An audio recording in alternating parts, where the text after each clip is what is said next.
lights are out and you stumble in the dark. You kept pushing on, but then you went too far. When your ship has sailed and all your dreams are lost, everything is wrong, you feel like it's your fault. Just remember, I will be there for you, baby. Remember, there's nothing out there to get you, don't forget it. When life throws lemons, just call me. Just call me. Just call me.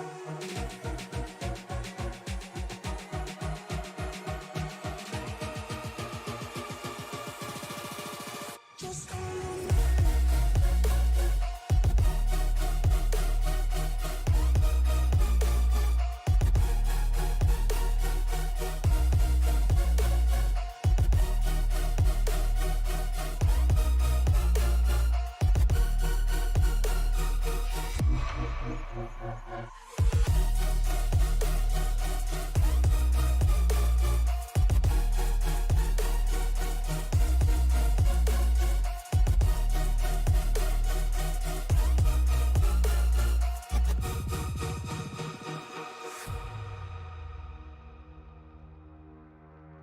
You're stronger now than you ever been.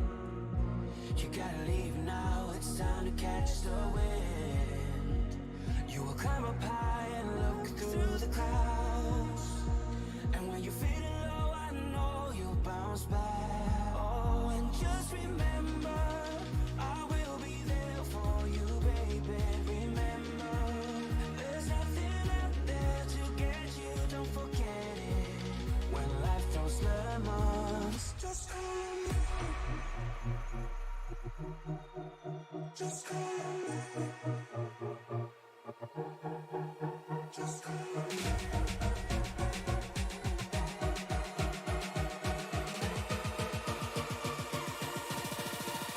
Just call me.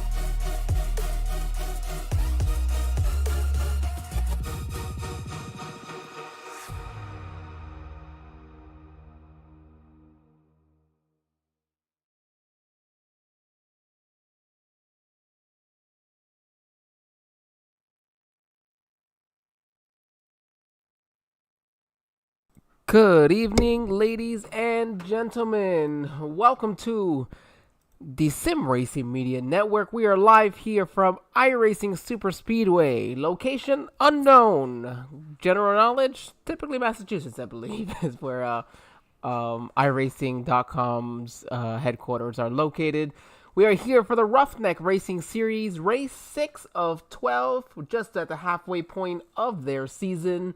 And we are, we're in for quite the show tonight. 75 laps at this very high-paced, high-speed, and very high-bank track. You're going to see these trucks in the draft in excess of 230 miles per hour. We have no restrictor plates. It is, just like they say, pulse to the wall as fast as you can go. Be the last man standing out of this. We have 19 trucks here for tonight's race. Qualifying really meant pedal to the metal, see what you can do in that time frame, but hey, no problem whatsoever for a lot of these drivers.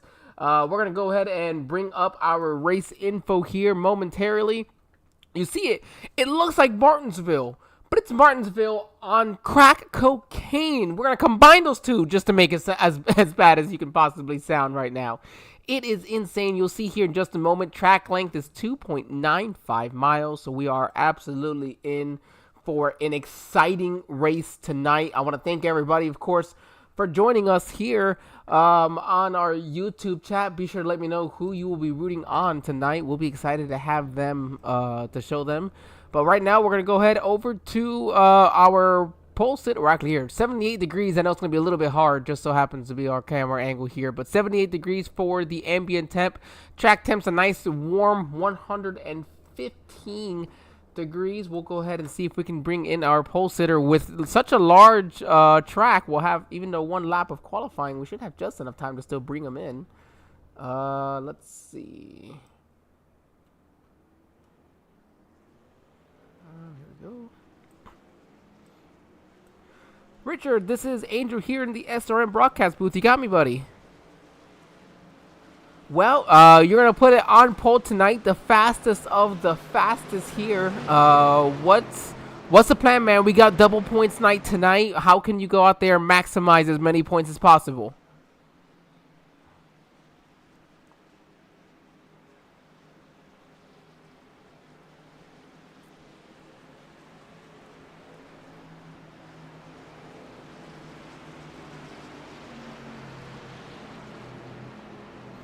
I love to hear that. Great idea right there, Richard. I have a quick question for you. Do you have an idea what we're looking at for our fuel window for tonight? You guys are probably going to be seeing some green flag stops, possibly. There we go. Well, we'll let you go. We know we got halfway around the track. It's still a long one, but hey, have fun tonight. Don't get too sick with all those high banks. There's going to be some fun racing tonight. You as well. All right, let's go ahead and get Richard back over to his teammates. I'm hoping I put him back in the right spot. I'm pretty sure we did. We'll have the boss man here of the Sim Racing Media Network, Jonathan Leach, coming in and joining us at one point. Just having a little bit of issues trying to get set up. No problem whatsoever there. We'll have all these drivers ready to go green flag racing in just a moment. This iRacing.com pace car gonna hit pit lane. I can't wait for you guys to see these trucks come through. Like I said, high speeds as we get through the Geico restart zone. Get through the gears. Let's go green flag racing here for the Roughneck Racing Series.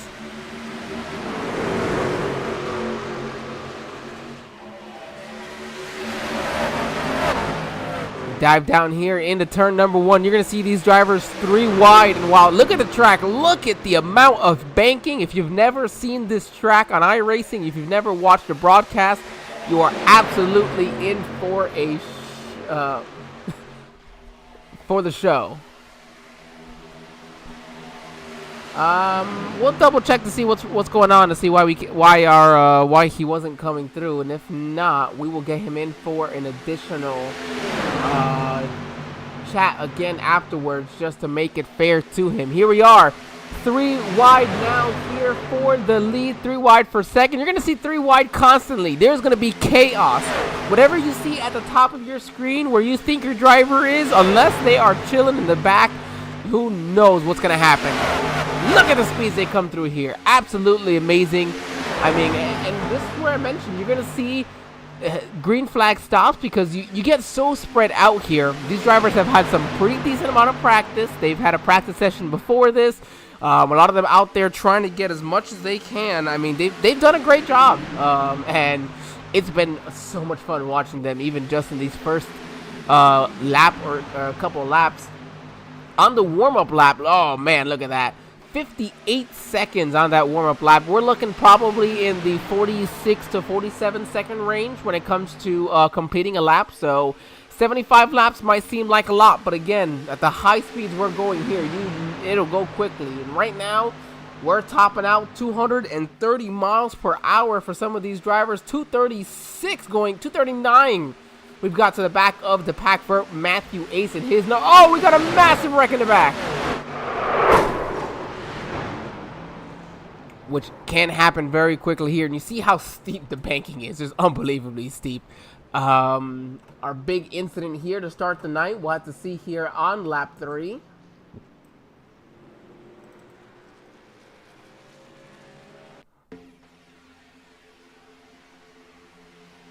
I'm gonna look on top here to see what may or may not have brought out the caution here. I believe this is the 16 truck of Don Nichols.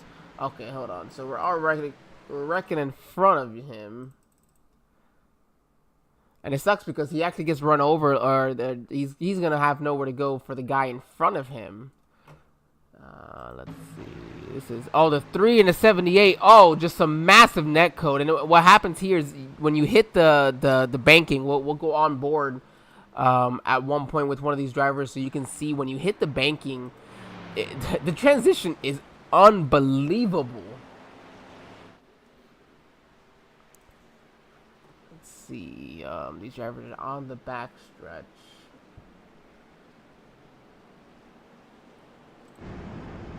Yeah, so this is almost a perfect view here as we jump on board from our our pole sitter here and still current leader Richard Hartman III. Look at this. You could see it sink in, and he's going 90 miles per hour, which I know it just looks so slow right now, but going 90 right now, and then look how it sinks in. And when you're going 235 into that, you got all these trucks around you, they're going to bounce, and it can be very hard. So you want to give yourself that room when you're around these drivers, but at the same time, it's a plate race, or what we would consider a plate race. This is a super speedway race. Old school super speedway racing really is what we can consider this because of the lack of restrictor plates. Allow these trucks to be as fast as they want to be.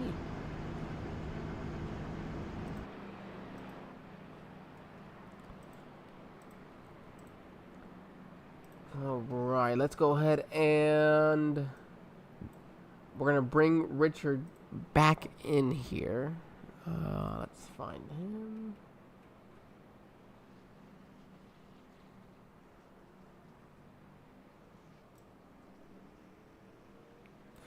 Richard, we're bringing you back in. Apparently, you did not come across for our all of our fans, so we're going to interview one extra time. All right, sir. Hopefully everybody gets to hear your voice this time around, get you in. Couple laps in, we had some nice clean racing so far up to that point. Getting the pole position here tonight, Richard. We'll still ask you again, what's the plan here to make it through to the end? You're going to have about 70 laps to go when you cross the line this time around. And really, these laps can click away very quickly on the green. Yes, sir, they sure can.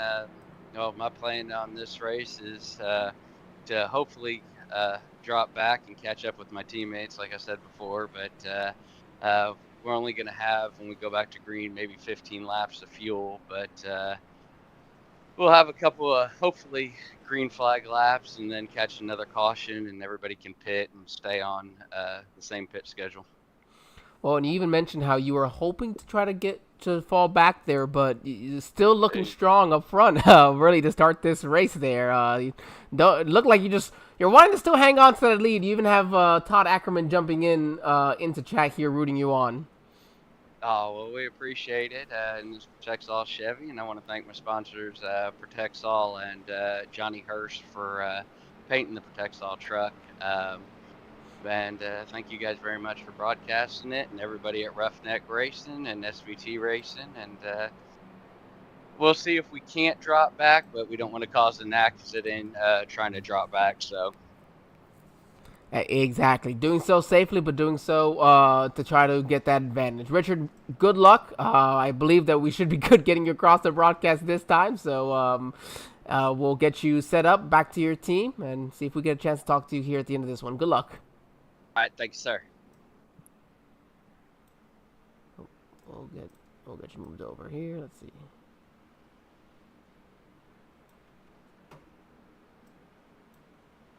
All right, looks like we got him back into his spot. We're getting ready to go green flag racing again. These drivers are lined up side by side. We're going through the backstretch. You just saw them going past the pit exit, so we still have about 1.5 miles left to get back around. Looks like we're able to welcome the boss man here, Jonathan Leach. John, how are we doing tonight? I would say doing pretty well. Excited to see this racetrack. It's a little bit large. As you said, looks like you got 1 mile to go until we get back to racing. And, I was listening to that interview, and I'm not so sure you can really drop to the back of this track. What have you seen so far? Well, so we had to bring him back in. So for some reason, we couldn't hear some of the driver or fans couldn't hear him on the YouTube. So it was perfect timing that he had mentioned he wanted to drop to the back, but those first 3 laps he was maintaining himself in first the entire time. So really, he's just trying to find the balance. And like you said, he wants to do it, but he wants to do it at a safe time where it works out for him. iRacing.com pace truck hits pit lane. These drivers are getting ready to go through the gears once again. Here to the Geico restart zone. We're green flag racing here once again from iRacing Super Speedway. It keeps being a tongue twister for me. That's a lot of iRacings that you had right there. I want to mention the front row still, Richard Hartman, Tim Richardson. Hey, those are 2 drivers that I've seen in other leagues, dare I say. Something to mention with this racetrack, if you already didn't, is just how wide it is. And then you look at this extreme banking, and I almost feel like the trucks are a little bit too slow for this racetrack with how wide it is and just how long it is. And I mean, they're still running 47.5-second laps around here, but when you look at the Cup cars, they're closer to 43, if I remember correctly. Well, I was gonna say, I mean, they're topping out at about 215 in the turn, John. I don't know how much faster we got to get these trucks to go. But no, you're right. It does when you compare it to some of the other opportunities you can have on here. Have you driven the car tomorrow on this track? No, but I bet that's terrifying. It is insane. Look at them fan out right there. There's 5-6 different lanes. Yeah, that's the beauty and also the horror of this track when you're racing it. Of you have all these lanes that you can use. Right around the bottom it's fine, sure, it's nice, but you're also a little bit limited. You don't have that freedom to kind of just slide up, which you see when these drivers hit that banking. It's like a bump, and it just shoots them up the track, and you saw it right there with that. I think that's the no, not the 66. It's that yellow truck. A little hard to see what the number is here from that point, but I think it's a Swedish fish car. But nonetheless, that one, you saw him how sideways, or how he just about took out the entire outside lane, and that's just, you're hitting the turn at 230 miles per hour into this banking. It's insane. You know, and it's been a long, long time since I've been in one of these vehicles, and a longer time probably since I've been at this track. But the one thing that I remember for sure is you can't be lazy going into these corners. And which you can be kind of lazy at Talladega, you can be kind of lazy at Atlanta, you can be kind of lazy at Daytona. But if you're lazy going into the corner here, you're going to wreck it, and you're going to wreck everybody else around you because of how aggressive the banking is. And that's what you're talking about. When you hit the corner, it shoots you up the track. You got to be ready for it and on the wheel. And we're going to jump on board so these drivers, or so all the fans can just, tell us to shut up and maybe let's see what we're talking about. Because we talk about it from experience, but boom, right there, and you see it right there. That was Jimmy Rowdy. Happy to have him back this week. He missed out last week, and that's it. You have to actually lift going into the corner to help avoid you shooting up the track. It's really almost the only way it works here. These trucks, they are very, very finicky in the draft, especially when you're going. Oh, we got one truck going sideways, and they're wrecking. He might have saved it. No, one of them's. There it is. Oh, massive wreck still after the fact. Wow, look at that damage model right there. With you see the bumper flying off, pieces of tire, and other strips of the trucks. All right, let's see what all happened here. Now the caution came out of. Let's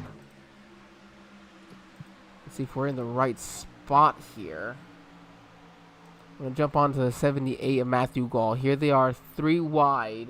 Going into the turn. 16 comes down. That's what causes James Wagner to lose it in front of the 78 of Matthew Gall. There was 2 incidents happening at the same time. They weren't related. Yeah, and then that's what I'm seeing. Oh! Wow, that is a hard hit. You see bumpers flying everywhere there. I wonder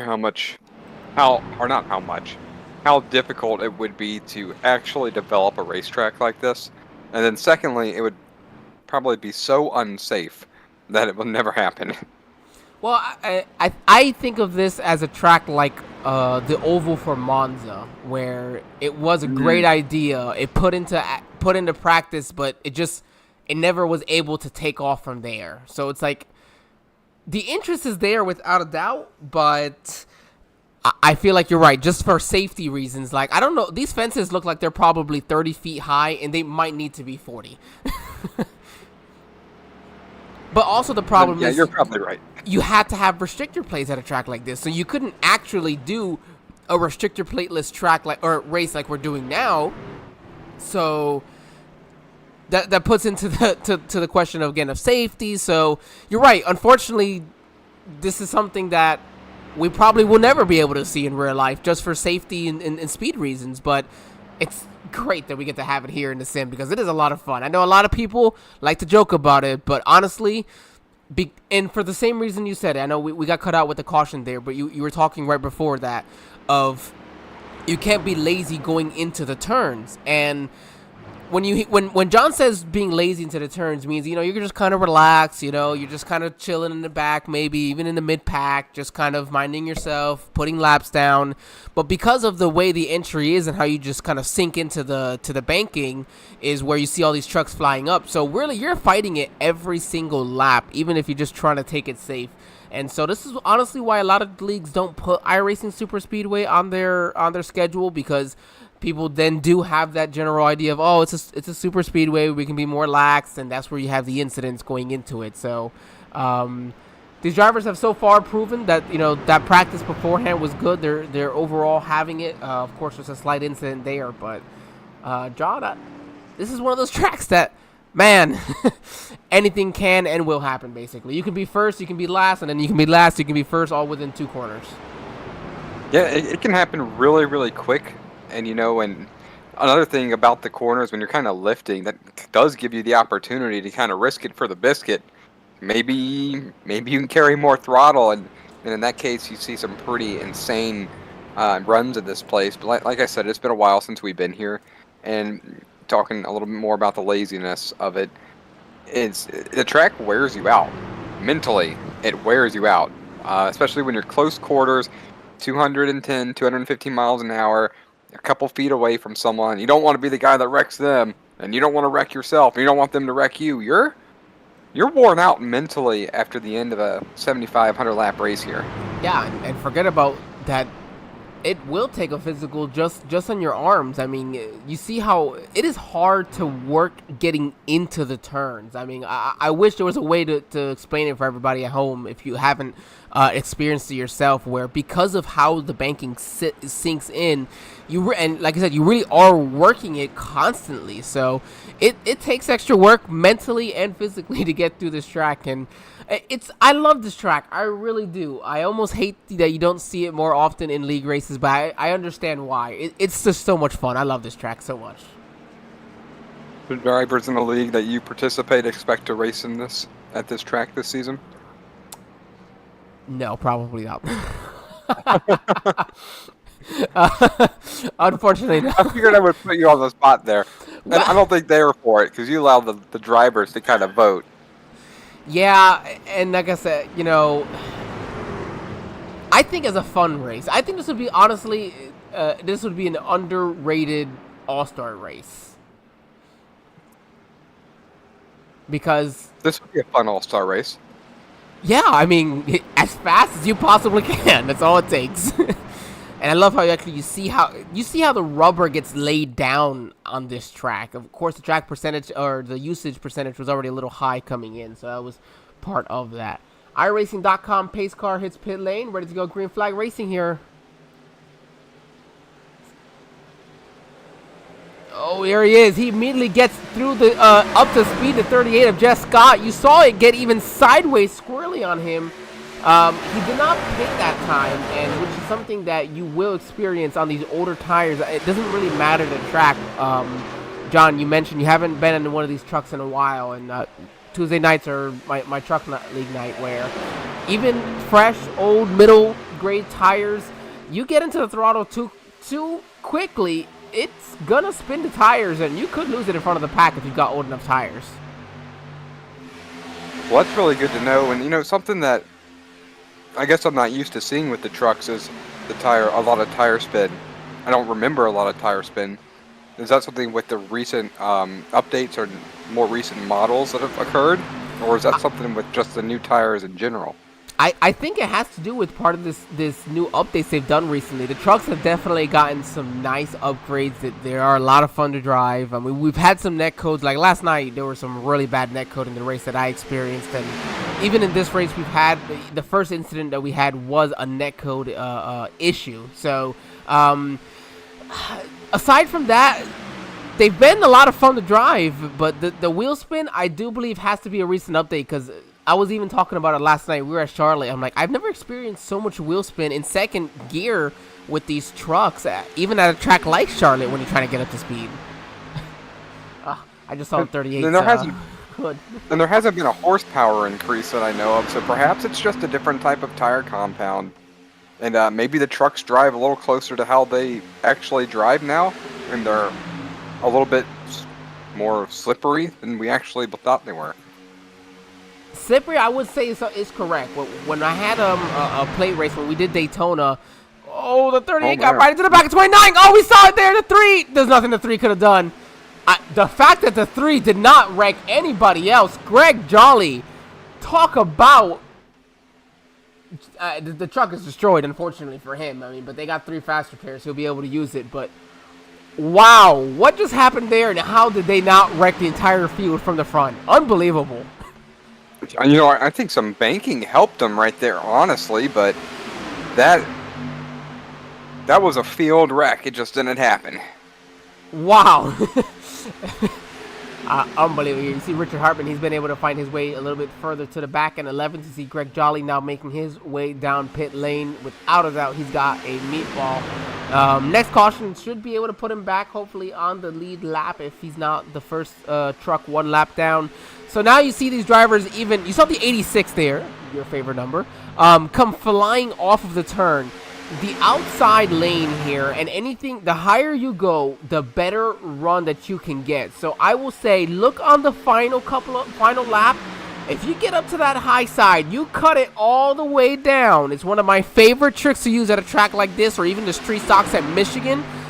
Oh boy, the run that you develop, if you've got any type of help, or if those guys are side drafting each other, you can see somebody just steal a win out of nowhere tonight. Keep an eye out for that one. You know, that's something that I really enjoy at large tracks is side drafting. It's been a long time.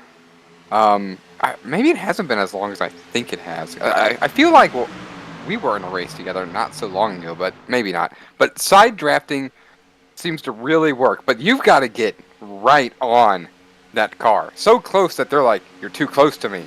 And I'm like, no, I'm side drafting. Don't hit me. But it will absolutely work if you're one car on the outside. Excuse me, one car on the outside next to the inside row. But you've got to be right on that truck.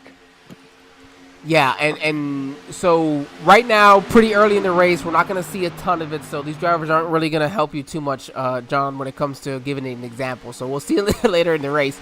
But yeah, the side drafting really does work, especially because these trucks are so aero dependent. It is unreal, and I think maybe I haven't even mentioned it tonight. I know I've mentioned it in some of the other races here, that the dependency is bad. I mean, the dirty air you get from the truck in front of you really does make it difficult. Maybe not as awful for a track like this, but even then, it's still an issue these drivers will experience. So, trying to manage that as well as really. I think when we said 20 laps is going to be the fuel window as well. So, Matt Benke, he looks like he's saying, I'm done. Put me to the back of the field. I led my lap. I think Jeff Scott, that number 38 truck, he has not pit yet. I know we've had some caution laps, so we'll probably see him within the next 5 laps as well. Is there a reason why you wouldn't pit under the caution here? I can't think of any. Track position, getting up, wanting to get to the front of it. Other than that, I don't particularly know. Everybody's gonna make interesting decisions. We had the last time Henry Pruitt and that number 98 and Jeff Scott. They seem to be the only two who didn't pit on at least one of these last on that last caution on lap 10. Yeah, I'm not quite sure, but And that's gonna bite them here in just a minute. yeah, because they will have to pit. All these drivers will having pit on lap 11 or so. They'll have about another 10 laps to go. Well, you know, actually, John, and again, I could be talking completely out of my ass here and not know, but with all the caution laps that we had, if he had been saving the entire time, the difference might not be major with having maybe only 4 laps of green.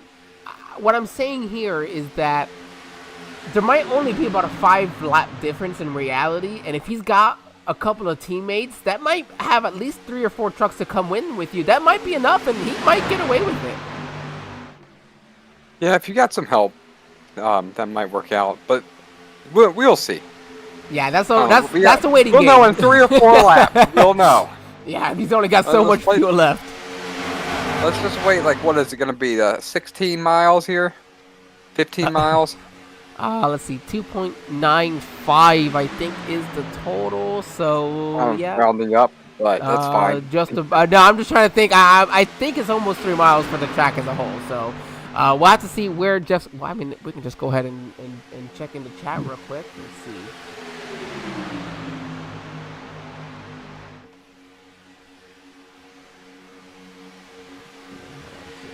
Paul Angel's checking in the chat. Things still fairly calm up front. Almost a big wiggle right there from the number 98, or excuse me, number 96. I think that's Matthew Barker Ace. Was able to hang on to it. Nothing happened. Other than that, things appear fairly calm. A lot of fanning out. No one's really in a particular line, in a particular lane. There's no low groove, high groove, or middle lane choice. Everybody's just signed up all over the area, all over the place. You're looking right there at the 66, Jason Kinney, wiggling around a lot behind Thomas Sly. Kind of not sure if that's by design or if that's simply just a turbulence from the truck in front of him affecting the vehicle.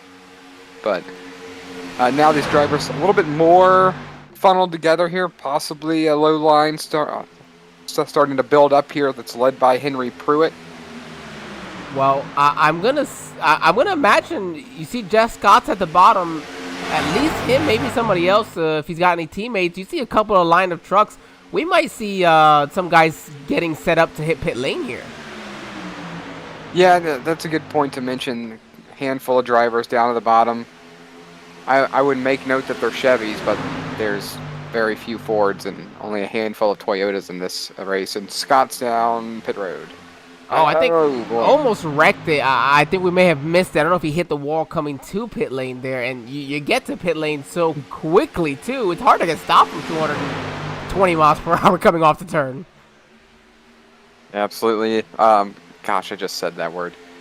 Definitely difficult to stop coming out of the corners, you know. Wanted to mention that tonight, if you aren't aware, if an Angel didn't mention it, it's double points night.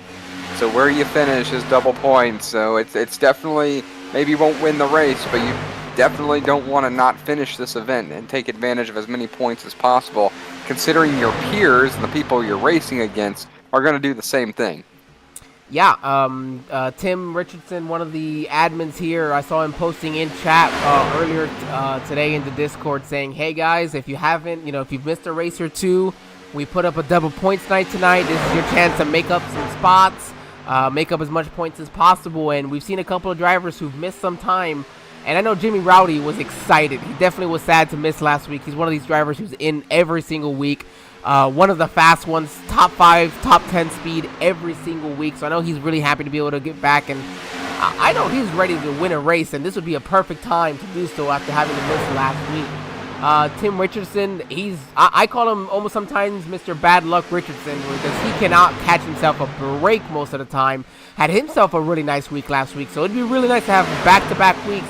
It feel like 3 weeks in a row because of those double points if you can get a nice finish.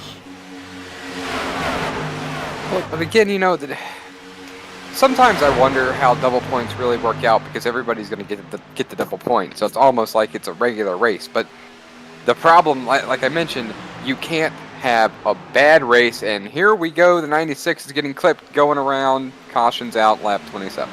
Oh, I see. Because if you have a bad race, if you DNF this, and you're second in points, you're getting jumped by a bunch of guys. Exactly.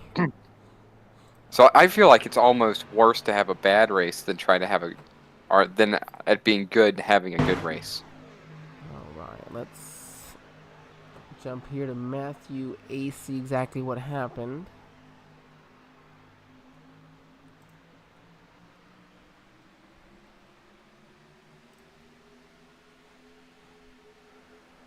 Oh, the 66 got up. Oh, dang. Yeah, so it looks like the 66 got just onto the left rear quarter panel of the 86 of Thomas Lie. And you mentioned it right before that, how the 66 was a little bit squirmy behind him. I will go to say that no, it was not by design, John.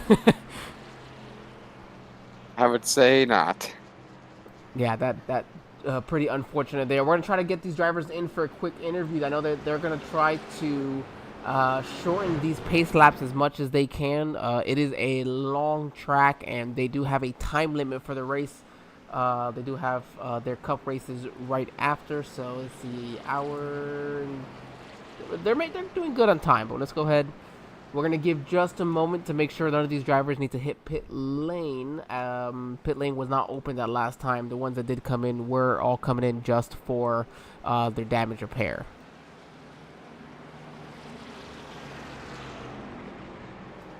Okay, so before we bring somebody in, we'll let them come in. We don't want to affect anybody trying to hit their marks coming down pit lane.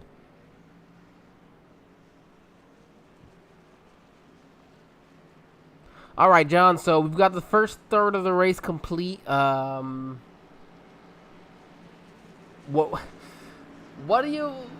is your goal here? Let's say you have only one of your faster pairs left. How do you plan to finish this race? Hopefully not in the garage area. Oh, man. I think you want to stay in the low lane at all times. But I'm not going to say you don't go looking for trouble, but I'm not really a fan of drop to the back anymore. I've done plenty of that, and it seems to be just as bad back there as it is up front. As long as you don't go sticking your car into ish situations, I think you'll be okay. And the reason I say the low lane is that I feel like you have more places to bail when you're on the low lane. You're able to go high, and you can dive kind of more into the infield or into the grass if needed. It just gives you more outs, in my opinion. Well, and at the speeds that we're going, you see how quickly it is for trucks to just shoot up the racetrack and just smash into the wall right there. And if you're that truck trying to run the outside, you're easily taken down in it. So, and you see these turns, how banked they are. It's like how they call Dover a self-cleaning racetrack almost. A self-cleaning racetrack. I've never heard that term before. You're going to have to enlighten me. Is that just what the... You've not heard that for Dover? No, never. Yeah, they call Dover the self-cleaning racetrack because of the banking, even on the straightaways, where they just kind of keep falling right down to the inside wall. Which probably makes that area awfully slippery. Yeah. Oh my gosh. So it makes that save by Jimmy Johnson there. What was that? In 06 or 07, probably. Still unbelievable. Let's see if we've got our leader here, Jason Kinney. John, I will let you take this one. Jason is not a regular here, so you're new and he's new as well. Jason, this is Angel and John here in the SRM broadcast booth. You got us? Yeah, how's it going? Man, we are doing pretty good. I'll let John take this away first, but I just want to make sure, are we saying the name correctly? Jason Kinney. All right, perfect. All right, John, I'll let you take it away. You had Angel a little shook right there for a second when he asked that question. So, we were talking early in the race about you can't be lazy in the corners here because you hit the corners, you'll shoot you up the track, and it seems it's very violent into the turns. Out there on track, can you attest to that when you're entering these Yeah. corners at 215? Yeah, the inside's pretty rough right now. That's why me and the 86, I think his name, who it was, we're running the middle of the track. It's pretty decent in the middle, but the inside shoots you up pretty hard. And other question for you, what is your opinion on these races? Do you try to survive, or do you just stay in attack mode all race? I'm just trying to survive right now, but I mean, we're pretty decent in the draft, obviously, so I'm just kind of feeling it out and see how the night goes. All right, well, we'll be keeping an eye on you. You're up front, and we'll see how things go, but we'll send you back because it's almost time to get back to racing. Thank you. I'll make sure I'll get him in the right spot here this time.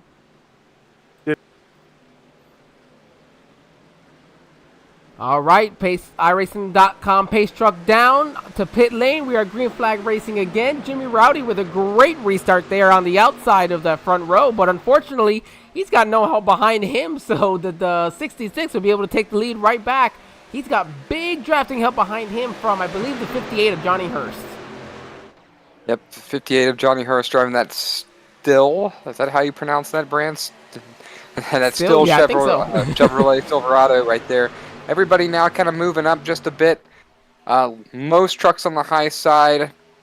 And then everyone kind of on the low side. Not really organized right now. They're all got about a truck length gap between them. I mean, still a lot of time in the race. So no reason, like we mentioned earlier, to push your luck, per se. Because we're not even at the halfway mark yet. Well, and so that's going to make me wonder here. We've had a couple of incidents to start, and you know how that typically works. It ends up giving us a little bit of a green flag stretch where everybody's like, all right, calm down, be careful. But again, with this track, it just takes one moment of trying to be lazy into that turn to cause a wreck. But there's drivers here who they want to be up front. They don't care what it is. Jimmy Rowdy, he doesn't care if it's lap 1, 5, 10, if it's to the end of the race. He wants to be in the lead. He's going to do everything he can to find his way back to the lead. So he's always a great show. And you see James Wagner trying to get up behind him. James Wagner, of course, son for James Wagner's Welding. Of course, want to thank them. We do every week, but we can't stop thanking them for joining us here with Roughneck and the Sim Racing Media Network. They are a big sponsor. Joined for a couple races last year, and they joined here. Oh, goodness, we're wrecking here in the back with Matt Benke.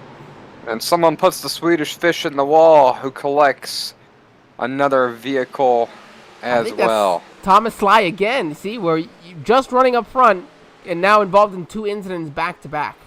Let's see what all happened here.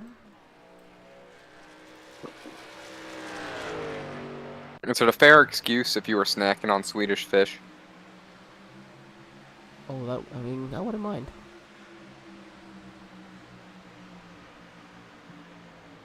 Oh, see, that's just a little bit of side draft gone wrong there between the 13. What comes up as the 13? I don't believe that's actually the 13.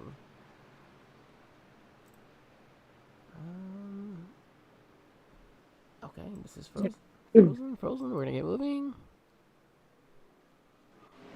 There you go. All right, so yeah, that's just a little bit of unfortunate side draft from that truck in front of him. That's actually no. Trying to find which truck this is. It's not even coming up for me.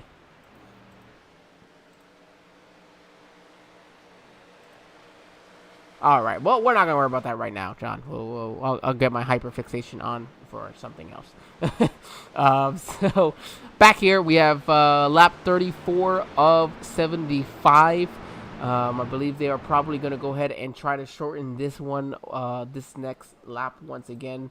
They do only have a certain amount of time, as mentioned here on the actual session itself, so that they have enough time to get to their cup race that they do after, that they don't broadcast, but the drivers do that cup race.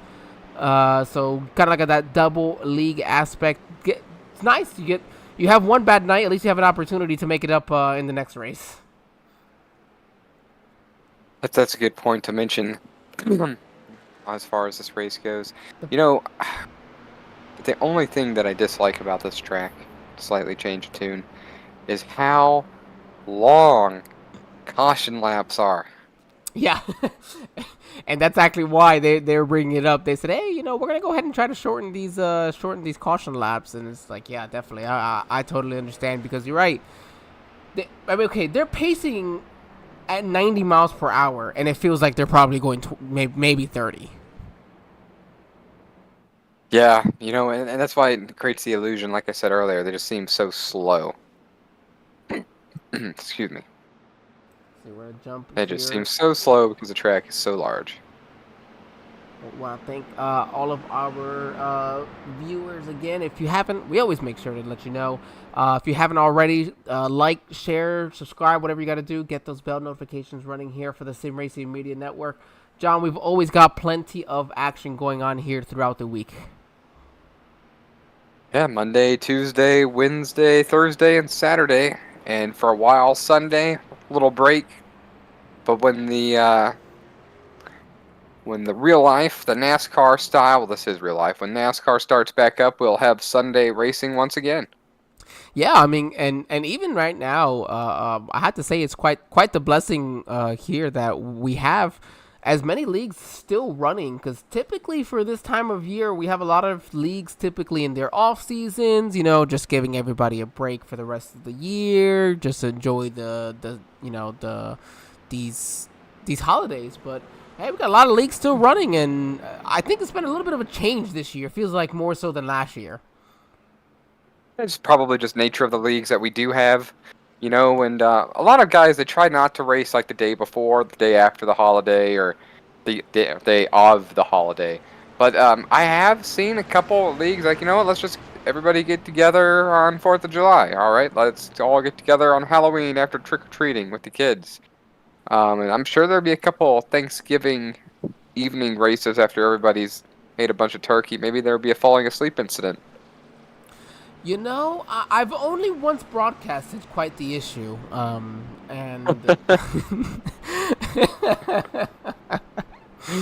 There's a reason it's been brought up. If you want to know what the story is, let us know in the chat. We're not just going to give it out.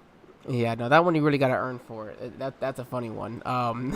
We were actually just talking about it the other day, John, with some of the drivers that were in that race. Oh, that's beautiful. I'm glad that it's going to go on forever. This will be remembered when we're in our 60s and 70s. And it's going to be remembered like yesterday. Without a doubt. That's exactly what the conversation was, because one of the guys brought it up, like, hey, do you remember that? I was like, man, I do, genuinely. It's been a while, but that was a fun one. Getting ready to go. No, that race was awful. No, the race, yes. What the race happened was funny. Yes, no, it made it all at least worth it. It made it worth the laugh. So. Yeah, it was worth the laugh. Oh man, we gotta have the timestamp somewhere for everybody to find us on our YouTube for it. Right now, we have lap 36. Once we go around completing that, should put us with about 39 laps to go in this race. 16 trucks still on the lead lap. Only one is out of the race, and that is the number 51 Chevrolet of Don Oldroyd. So he'll be the only one out of tonight's race early on. Everybody else still sticking it through. Well, they also have 3 faster pairs. So you got 3 faster pairs. There hasn't been that many cautions, and we're not to the last 7 laps of this race yet. And really, at this track, you probably can just go on the last lap. I mean, it's so big, like it's not the same. It's better get going with only 3 or 4 laps to go. You can really wait.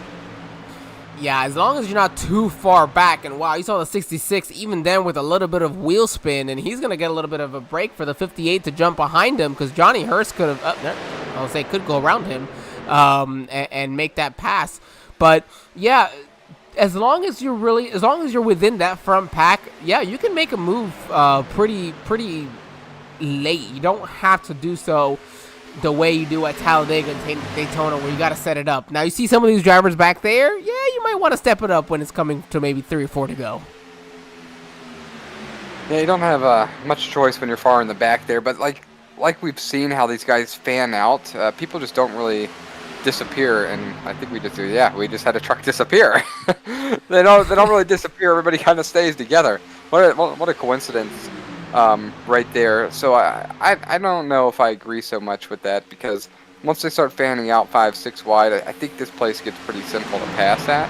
It's just when you try to pass, does the guy know you're going to be there because of how fast things develop? Yeah, that and situational awareness is of course why probably 65. Let's go a higher number, 70 to 80% of cautions happen. It ends up being situational awareness, which is nice in league races where, you know, if you get a good group of guys going like so far Roughneck, you know, we see the same names every week where you really start to get used to racing these, you know, the drivers around you. You know who you can be aggressive around. You know who you can't be aggressive around.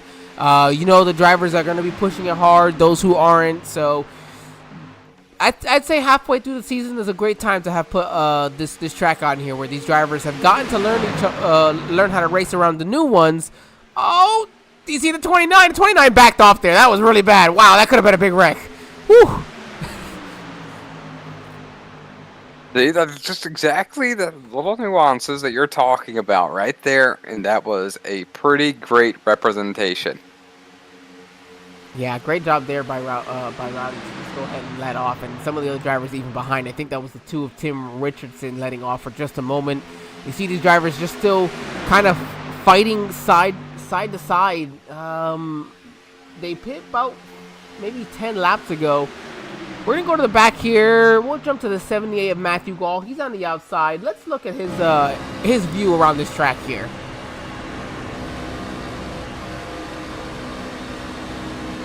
Just such a giant racetrack. Look at the 400,000 fans that it supposedly says. Oh, cow, here we go.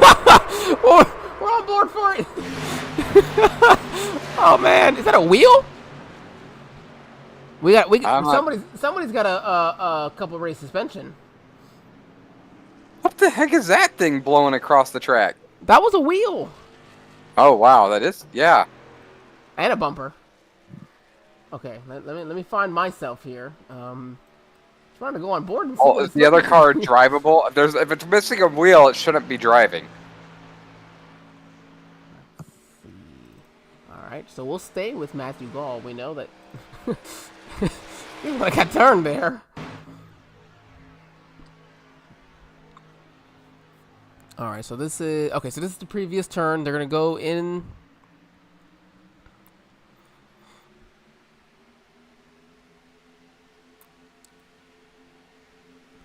Oh, it was just a chain reaction from the outside. The 86 of Thomas Sly, he's that's going to be his probably third fast repair if he's got the third one left. Sometimes the race just doesn't go your way. No matter how many fast repairs you have, no matter what you do to stay out of trouble, it just does not go your way. Before here we go, get an opportunity for James Wagner's Welding. Again, we mentioned oh, here we go, we got it. That's where it is. The 13 is actually the 98. That is the situation here. Okay, so the 13 on track, and what you guys are going to see visually, you will see as the 98 coming across the top of the screen for Pruitt. Wagner's Welding, they are a family-owned and operated business. They do specialize in custom-built truck beds. They offer framework of all types, located in North Wilkesboro, North Carolina. A lot of drivers here from that area, so I think it was very big for them to not just step up for a couple races last season, but to go ahead and step up for the overall season this year. So, again, big shout-out to them. Thank you very much. For those watching, thank them as well, because it is because of them that you guys have this opportunity to be able to watch your friends and your family, maybe even your foes out there racing.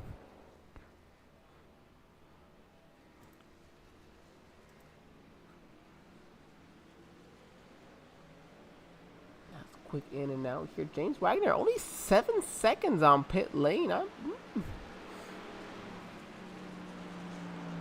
Well, I mean, actually, they only had 3 sets of tires additional, so you can't use them all up. You want to have at least somewhat of fresher tires. I know, again, it's full throttle super speedway racing, but fresh tires still does make a difference when you're wanting to be able to make the moves you want and looking for the grip that you need to make those moves, per se, in the corners at the 215 miles per hour speed that we're at. Yeah, I'm still thinking that this track is abrasive. But the surface isn't abrasive, but it's that going into the corner, I think, is extremely damaging to the tires. And so you might really want to actually have those tires towards the end of the race, as you mentioned, so you can start making these moves just a touch more confidence. And actually, just kind of thinking about it, I haven't really seen much of it as I'm trying to just look through some of the trucks. For a while, if you hit the apron going into the turn here, because of the level of banking, it would actually do damage to the left front of your vehicle. So I wonder if that's still a thing. Now, we've seen overall these drivers have done a really, really good job of being able to not hit it. But, man, that's going to be tough. And you're going to see that here over the next 30 laps. We'll have 31 to go, actually. 32 to go, I'm sorry, when we go green.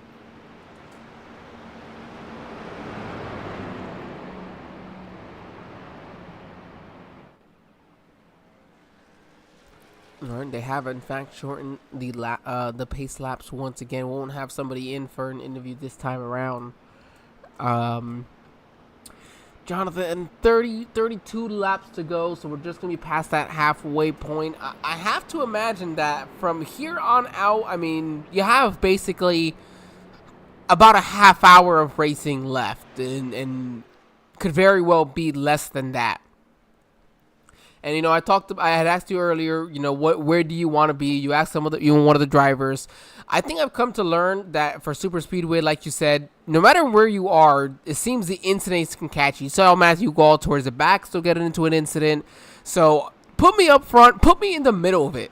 I want to see what my truck can do in dirty air, in the draft. I want to see what I need to know to be able to make the moves I need to win this race at the end of it.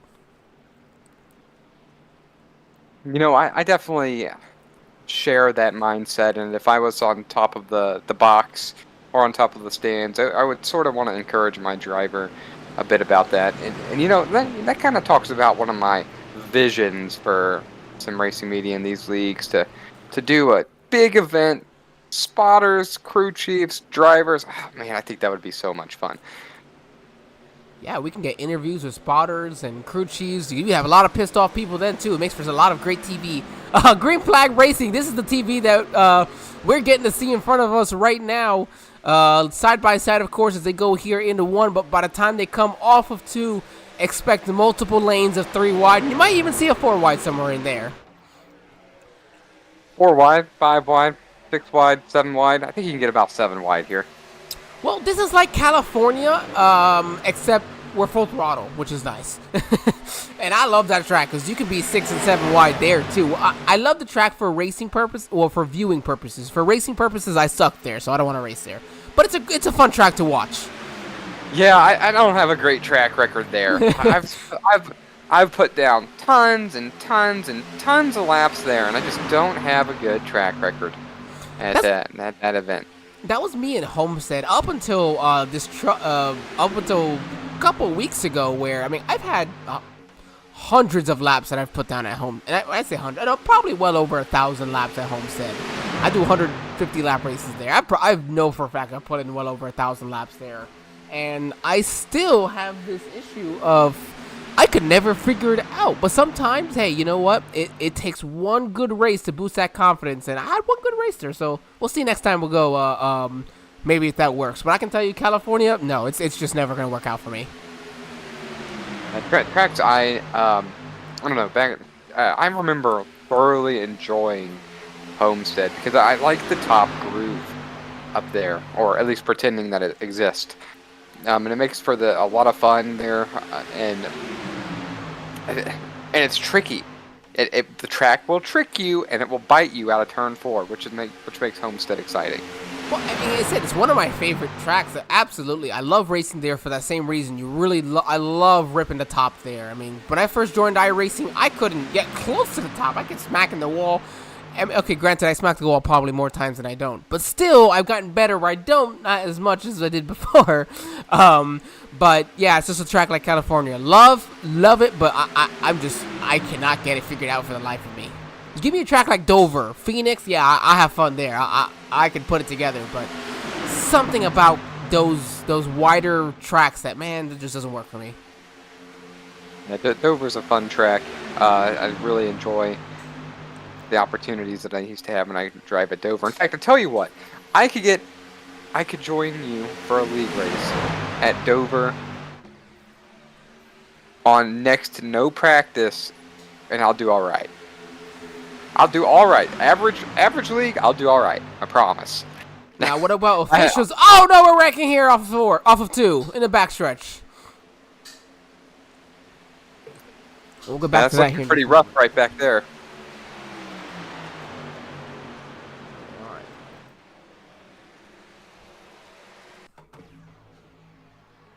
And unfortunately, I did see Matthew Gall involved in that one as well. He's just not had himself a good night. Like you said, sometimes, no matter how many fast repairs, no matter what it is, it just is not your night. Oh, that's just net code. Oh, between the 38 and the 78. That should have never happened. Oh, my goodness.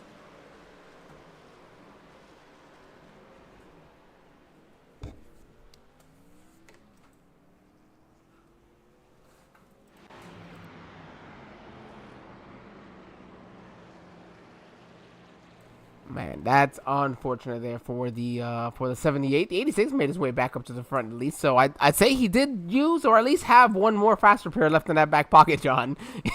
He's in third. I'm assuming there isn't anything left after this point. I can't imagine it. What sucks for him is knowing that and still having just under 30. We're gonna have about 25 maybe laps to go, maybe 26 to go when we go green flag racing.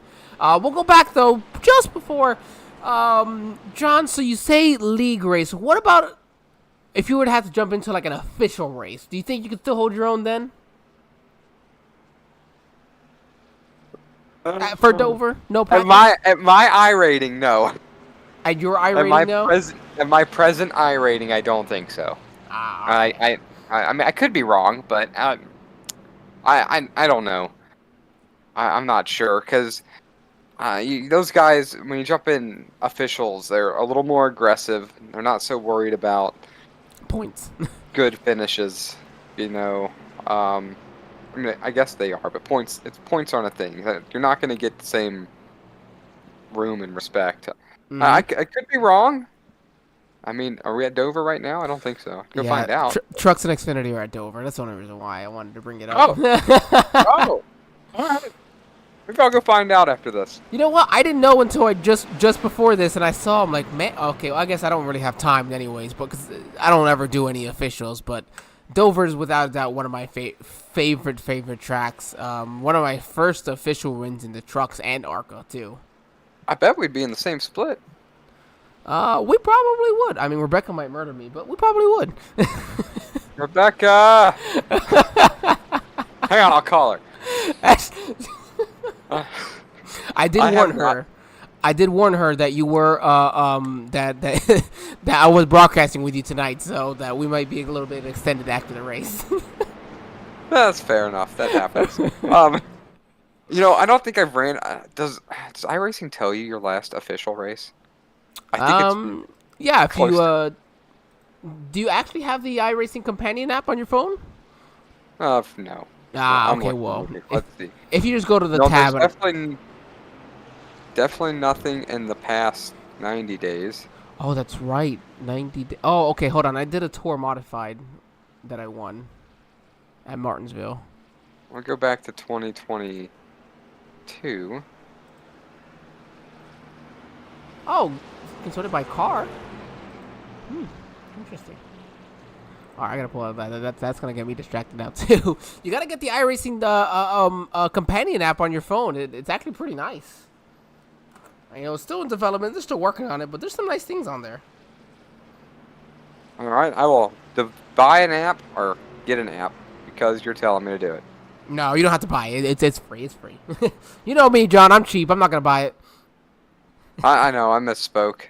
I'm going off in a rabbit hole because we have time with how long these laps are. Let's see. Oh man. All right, let's. Oh, there's no way. There's no way I'm gonna be able to figure this out. Let's see. I did 358s at Lima Land on July 30th. Oh my gosh, my last official was July 30th. That is dirt.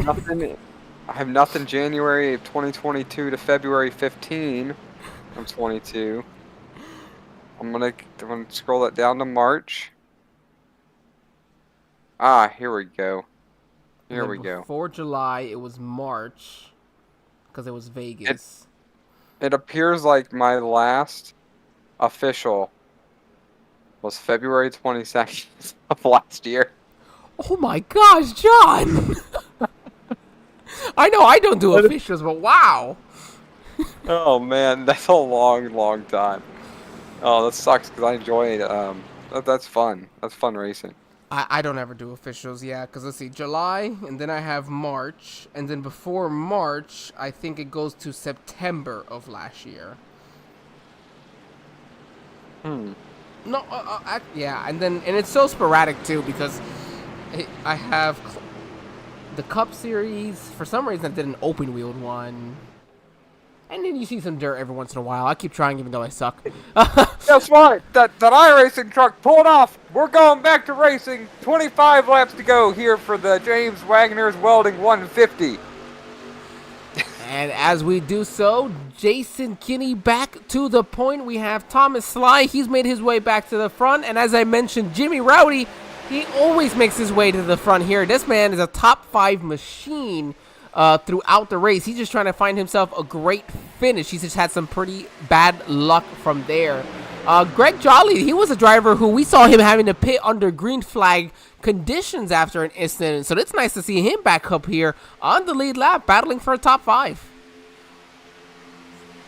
Well, everything can change in a hurry here at this racetrack, so we'll see how long he can hang on to it. That's God, that was such a long caution. It felt like It was like 10 minutes, man. That is 10 minutes of banter about officials. Well, I think actually they may have not shortened that one because they've been shortening a lot of the cautions. They may have decided there may be a lot of people without fast. Oh no! There goes Jimmy Rowdy into the side of. Oh, we've got the Holy one. cannolis, that's the field. Oh my gosh. There might be a point where some of these drivers really are going to run out of the fast repair, so we might have drivers just simply exiting the race. Okay, let's see. I've got a lot of red on my screen, a lot of crashes. Oh gosh, that truck is. It looks like a modified. There was a lot of contact before with the 66 and the 29. The 96 is going to look low. The 26 is wanting to throw a block. The 66 has got a big run. We're 3 wide for the lead. Let's slow it up. Oh, the 29 comes down into the 86, and the 96 is coming up at the same time. Oh, goodness.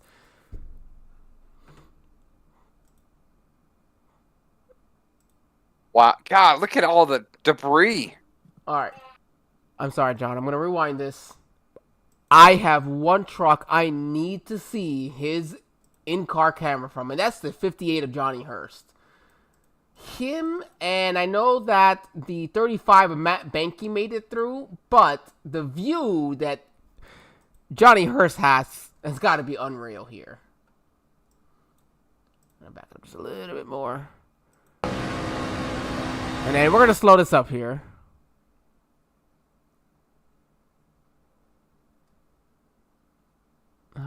We can ignore the back of this car for now. How? Oh my gosh! Wow. The seas parted. You know what? Is he on pit lane? No, Johnny Hurts is not on pit lane. Let's bring Johnny in for an interview. That is well deserving of an interview right there. Mr. Survivor. Survivor man. Not Johnny. voted off the track. Angel and John here in the SRM broadcast booth. You got us. I got you, bud. Okay, the seas parted, but what was going on through your head? And do you need your crew chief to bring a new pair of or a change of underwear after that? I need a wet wipe, and all I was thinking was I was getting ready to get jumped and close my eyes, and somehow I come through it. So I will survive. Yeah, I don't know how, but I made it through it. So definitely with be sure after this race to check out the broadcast. We were able to get on board with you, and what looked like, yes, should have been chaos. Everybody just kept wrecking in front of you. Johnny, I'm going to let you go here so you can get into your pit lane or your pit stall and not mess it up. all right, thank you, bud. Sorry, guys. I hate to cut an interview short. Was not aware he was going to come down pit lane, and I have interviewed one person who missed their pit box because of the interview. So because of that, I refuse to interview anybody as they're coming down pit lane. That's a fair point. Also, typically, I don't do anything the last 20 laps. But considering this track, I think I can bring that number down to maybe the last 10 laps, interview-wise. Yeah, Wow. 10 laps here is, jeez, a long way. I almost said 5, but brought that back maybe just even a little bit. So we should have, let's see. Let me go back to your actual leader, Matt Benke there in that number 35 truck. So he decided not to hit pit lane while some of these other drivers did. I mean, honestly, you can... No, I think it's still too close that... Because they were talking about the fuel window being between 18 to 20. I think 22 is still just out of the range that even if you were to pit now, if a caution comes out, I would just pit again and top off anyways. Yeah, I think that's what I would do in this situation. You know, let's see. I'm looking here. It still seems like most drivers on track last time around 49, 53. Well, we're not done wrecking yet, so it's not going to matter. You say that, but John, some of these guys may or may not have any faster pairs left. They might just have to, no choice but to take it cool. Or give each other as much room as possible. I really don't know what we're going to see here over the final 20 laps. My personal opinion, I think we only have 2 more cautions. 2 more cautions, 3 more field wrecks. Well, granted, there's about 29 minutes left in the session, if I'm not mistaken. So they might not have a choice but to fix that anyway. So we do see that the trucks are lined up side by side, so that we're ready to go green flag racing again. Let's see, are they off of? Okay, this is off of 2 though, so we still got some time. We got another couple minutes. It does though. 2 minutes is about what it takes to get around this track under pacing conditions. 2 minutes? Feels like a lot longer than that. It does, but I mean, most tracks barely hit a minute when you think about it. So you're doubling what the usual time is. I mean, let's see, 40. I guess also think about it. 46 seconds is what they're usually going. About 47 seconds. So that's a lot of time added on. You know, and I'm taking a look right here at your profile. I think we would be in the same split. I think so. Let's see. Yeah, I think so. You're a little higher than me, but I think you would. Jonathan, are we not friends on iRacing? Send me a friend request. We're not. I already did.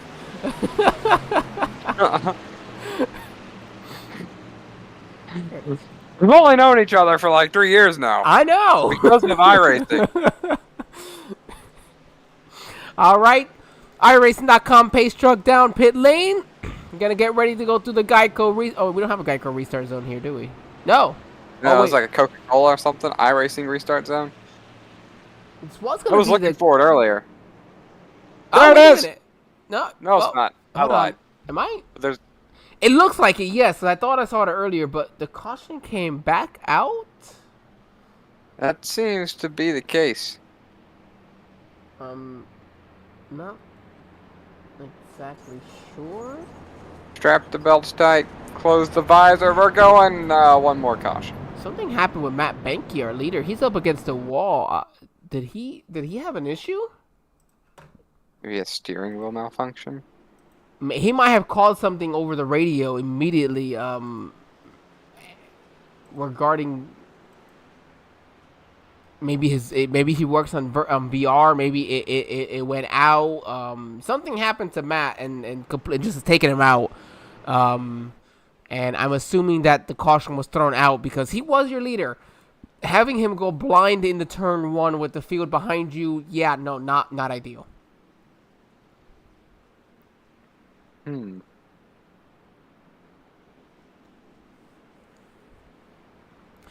All right, well, we're going to go ahead here. Cole DeRoe, we haven't actually... I don't think I've mentioned his name today, along with Jeffrey Ledford in that 01 truck. So, let's see some of these drivers we haven't had a chance to speak about. Don Nichols, I think this is his first race here. Stephen Shu in his 00 Toyota. That's interesting. The 00 works for the truck. And the next gens in league racing, you can't set the 00. It automatically sets it to 0, which is weird.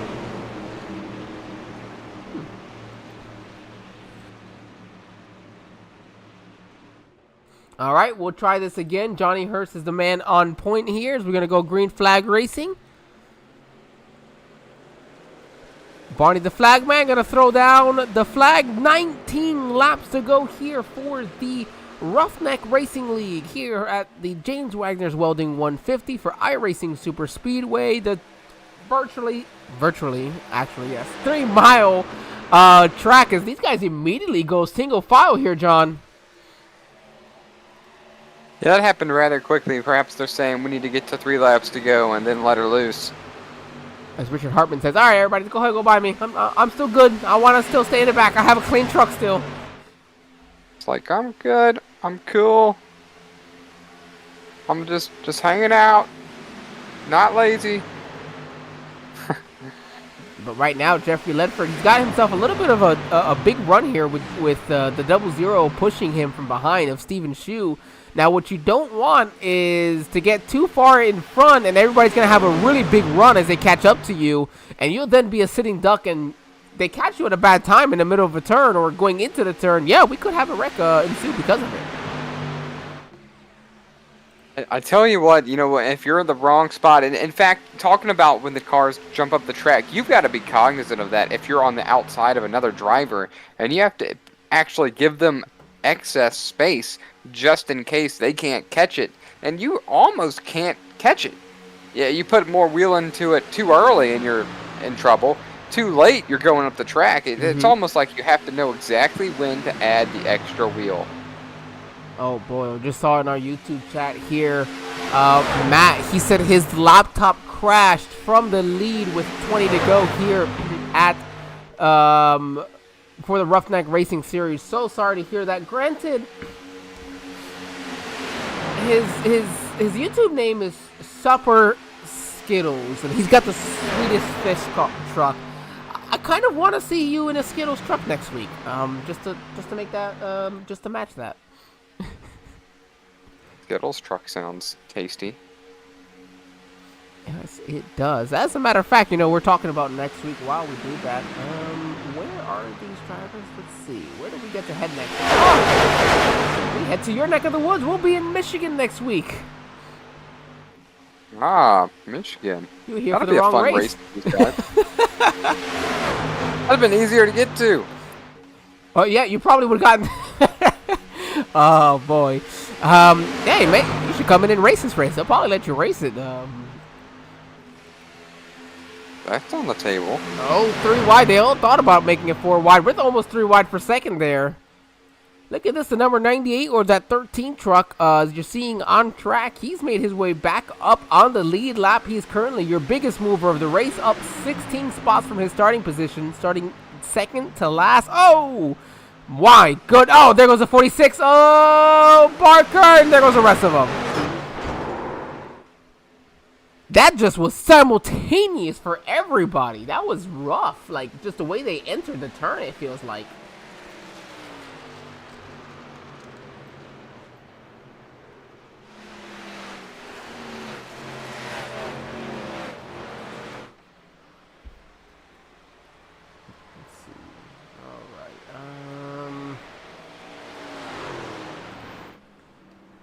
Oh, the front end of that 30 truck is just completely demolished.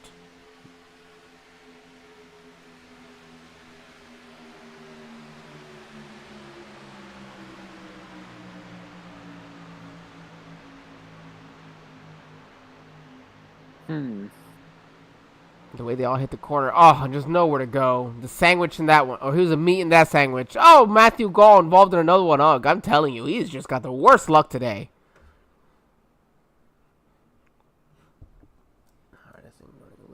Slow.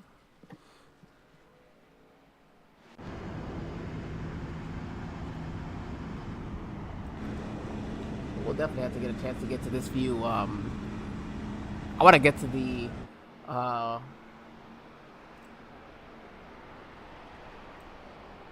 our in-car camera where we get to see the actual banking and how that looks. So 15 to go, John. Let's go ahead and pay the bills here. Let's go ahead and get our first commercial break of the. Oh, actually, hold on. Before I say that, let me make sure. All right, John, we're going to go ahead and take a commercial break. I know we have at least 1 minute where we can get in here for these caution laps. All right, everybody, we will be right back. Hang on tight. We're going to let these drivers hit pit lane. We'll have probably about 12 laps to go once we go green. We'll be right back.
All right, we went ahead and got that in. Well, John, don't want you're here this time to yell at me if I don't get it up. So at least we can get it up now. Always, just for fun, everybody. Ready? We're still 14 laps to go. We're still on that original caution lap. They are coming off here, turn 4, and completing this one. We'll see if they are set to go 1 to green from here. Still 5 long miles to go. It looks like Matt Benke's back. But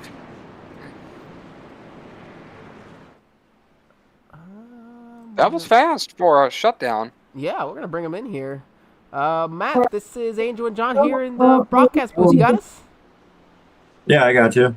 Man, so sorry to hear that you had your laptop crash on you, but John just said it. You got it up and running pretty quickly. Yeah, they're probably one of the fastest restarts I've had to do. Oh, man, I'm very sorry to hear. Definitely an unfortunate situation there. Didn't quite catch to see how many laps you are down. It's telling me 3. So 3 more wrecks. 3. Well, you are the first one a lap down as well. So I'm on the wrong person. I apologize there. Yeah, definitely. a chance to make it up from here. Matt, what can you do to make it out? You're going to just stand out back and just try to avoid the wrecks, or you still want to be up there having fun? I'm gonna try to avoid it. Worst comes to worst, I do have one fast repair left, so let's see what happens, I guess. All right, Matt, just because we have you on here, do you mind, just for all of our fans here, getting to like the middle lane here to turn? We're on that or that in-car camera. We want to show these fans at home just how steep this track is. I'm kind of on the top here. So. Yeah, no, you're good. That's perfect right there. John, oh my gosh, look at that. That's almost sickening to watch. Talk about rolling down. All right, we'll let you go here, Matt. Thank you very much. Nope.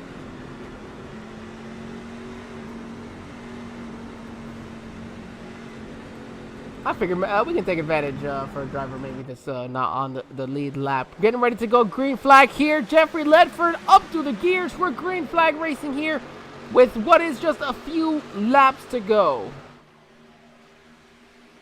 A few laps, still many miles. Not going to happen slow, though.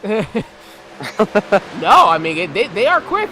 46-second laps. This could be over very, very quickly as if these drivers are not careful to really manage their race, because you could be one of those drivers staying out back saying, yeah, I'll be all right. Next thing you know, race is over, and you're wondering, man, where did my time go, and why didn't I do something earlier? I don't know. I guess, that's just me. I don't think I'm going to not notice or make a move, but I guess you can accidentally wait just a little bit too long. I take that back. I'm sure I've definitely waited too long before. And it didn't work out, unfortunately. But there we go. First lap back in the books. We're 3 wide, a lot more organized than we were before. Kind of interesting to see 3 distinct different lanes. We haven't seen that all night.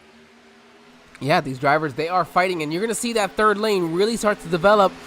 Yes, those 2 lanes are going to be the more dominant, but with some drivers trying to check up, not trying to run over each other, I expect that third lane to really start to develop, and you get 4 trucks. 3 trucks is pretty good right now, but you need that 4th truck, and you're going to start needing to do some side drafting as well.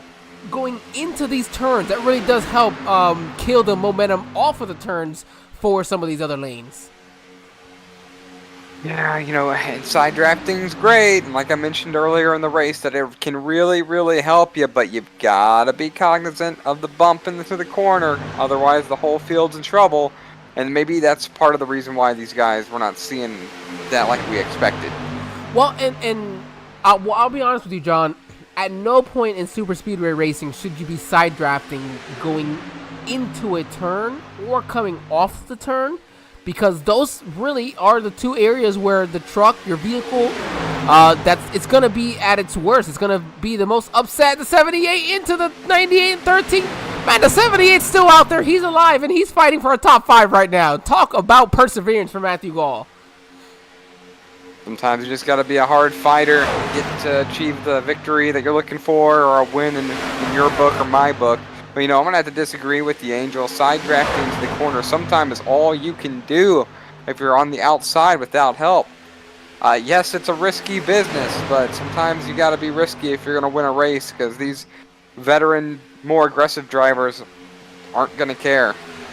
That's true. I guess I say that only from recent personal experience, that I had a chance to win a race at Talladega last lap, and some side drafting gone wrong into the turn is what cost me and that person the victory, and unfortunately a penalty for me afterwards. So maybe it's just a little bit more personal, a little more personal hurt recently. Maybe that's why that sentiment.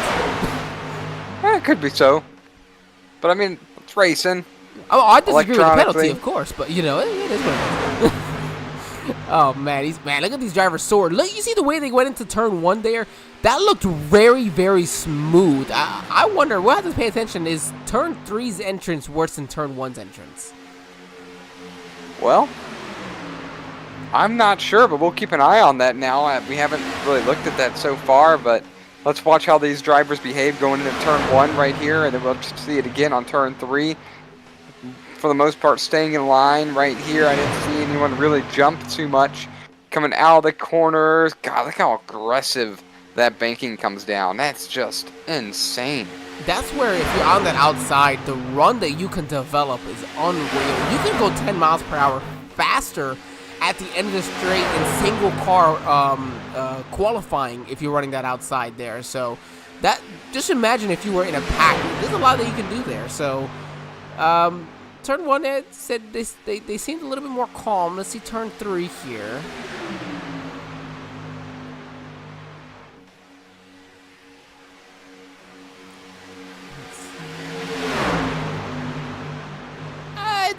It's a little bit. Seems pretty even to me. Yeah, no, you know what? Maybe these drivers are just, and again, okay, we forgot to mention, this is only the second season league-wise, not for the league itself, but for probably a majority of the drivers. Last season, the goal was to get a bunch of drivers who've never done leagues and want to learn and want to develop, and really, they had a great season 1. Season 2 has been a ton of fun. They went, Jonathan, this is crazy.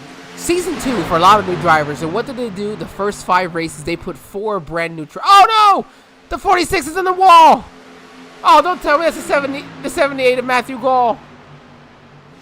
He's not dropping spots. No, he's all good. I think he's all right. Oh, goodness, I thought I saw him going around. Okay. Oh, that's the Henry Pruitt. That number 98/13.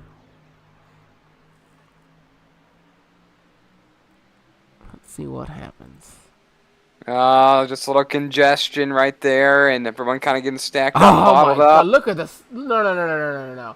Look at how bad this netcode is. Is this me? Or I think it was going to go around anyway. You think? I you think saw so? it, but I think they're going around anyway. Watch them come down. Let me see this view here. No, I see what you mean. Keep watching it. I know what you mean, but look at here. Look at the steering wheel. Look at the slight jerk. Oh, no, that's hard. That's really bad,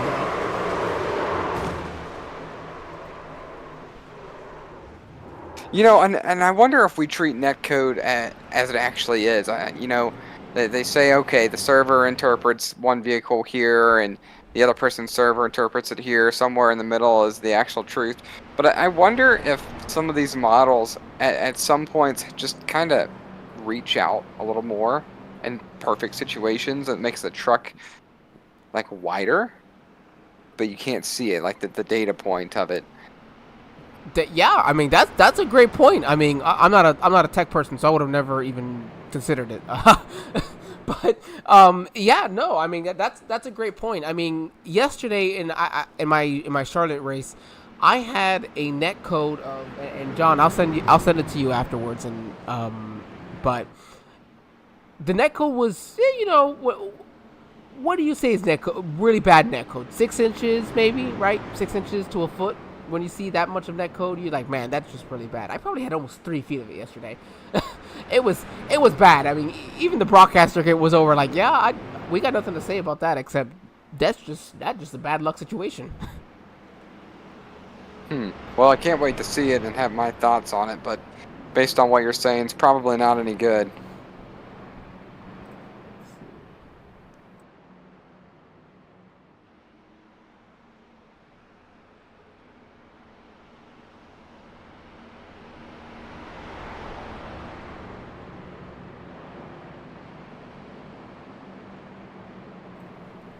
Alright, that is the moment before it went around. But anyways, for those of you that can't see it, so now it's nonsense to you. While he does look at it, we have 4 laps to go. I don't know if this is going to be considered a green-white checkered or not. The lights are definitely on, so we will have, without a doubt, 2 laps to go when we come across the line to go green flag racing again.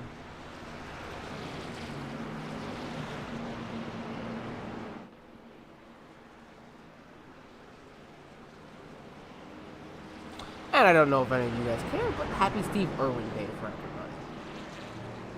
Oh, really? Yeah. How about that? That's an interesting fun fact I was not aware of.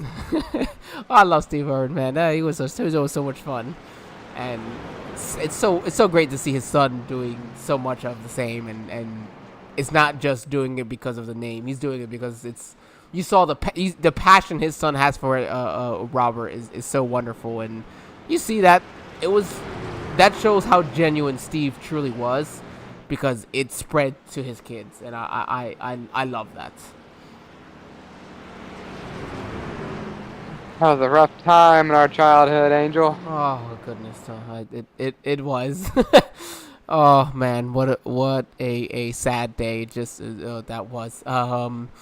You remember watching all those shows though on like PBS, like not Vacation, was it? Hey Arthur.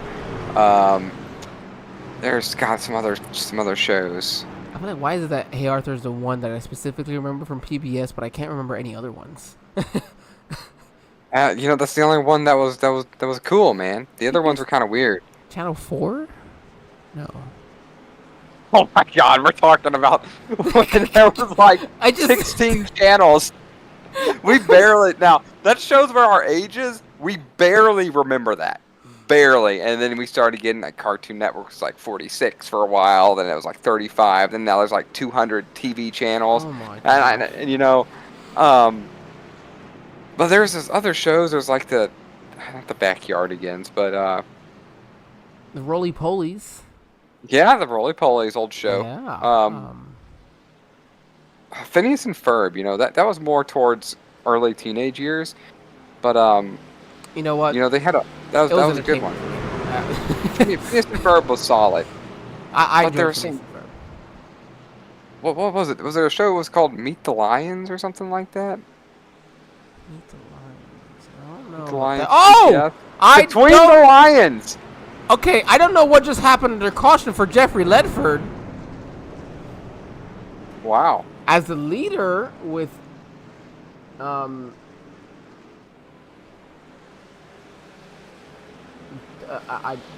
on, like.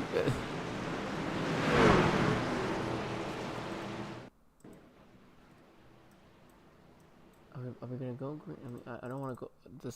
I can't imagine we're gonna go green at the moment. So let me just.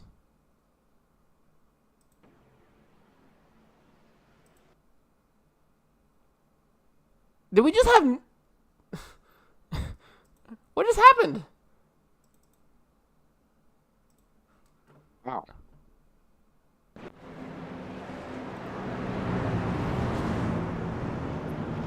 Okay. I will say that might be a first.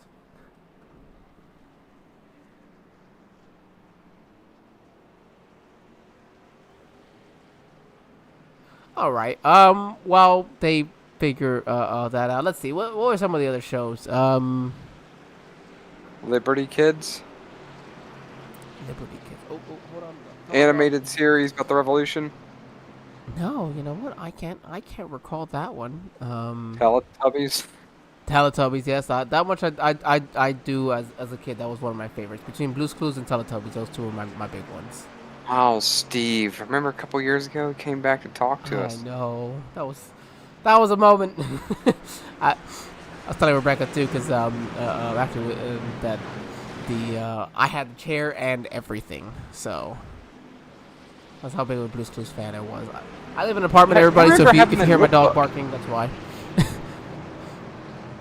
That what, John? So I had the little notebook. I thought it was the coolest thing. Oh, Dragon Tales. I couldn't remember. That's the one I was trying to remember. I'm like, what is the one that was where they had the egg? Touch the Stone or whatever. Yes. I was like, what? I can't believe you read my mind. Wow, Dragon Tales. Yes. It's a good one. Anyone else watch these shows? Anyone else remember this? Do you remember Zoom? You ever watch Zoom? Zoom? I feel like somebody it was have to, like, look up and see, and like when I see it, I'll remember. Well, Zoom wasn't animated. It was just kind of a group of kids. They would always do like science experiments. And then at the end of the show, they would do like letters that they got from kids and whatnot, and they would answer questions, and then they would tell you to write to them or whatever. And I remember this because I wrote a letter, and I got a letter back. I got a letter back like 6 months later. Really? That's awesome. Yeah, by the way, we're on the final lap right now, so we're gonna go back to racing. Gonna say, I apologize, everybody. I'm looking at my timer up top.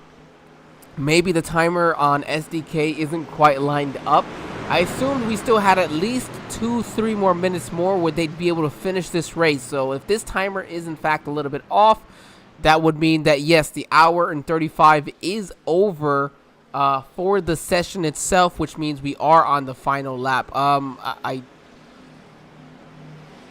We're supposed to be, I think we're supposed to at least be able to go green and at least complete one lap, if I'm not mistaken. But I don't see the lights off on the pace truck, so I don't know what's going to happen here. They should just send it. I think that's a great idea. Hold on, is race control in chat? Let me see.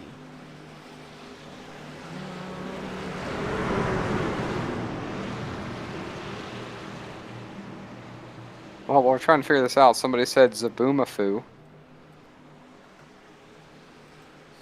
I wouldn't recall that either, unfortunately. I'm looking them up now, but some of these I don't know. Hey Arnold, yes! Oh my god! That's not PBS. That's Nickelodeon. Oh, we're mixing them all together at this point. That's fine. That's fine. Oh man. Well, then at that point you think about Rocket League. All right, we're gonna see. This is it. This is the checkered. Well, Jeffrey Ledford, he's gonna be crowned our victor tonight. In a little bit of an odd case scenario, I guess. This isn't cool, man. Not fair. I don't think we've had this happen this season. This is actually we had that happen a couple times last season again, where they were just trying to put things together and learning from it. So definitely a new situation for these drivers. Jeffrey Ledford gonna be man, you know. I feel like let me double check. All right.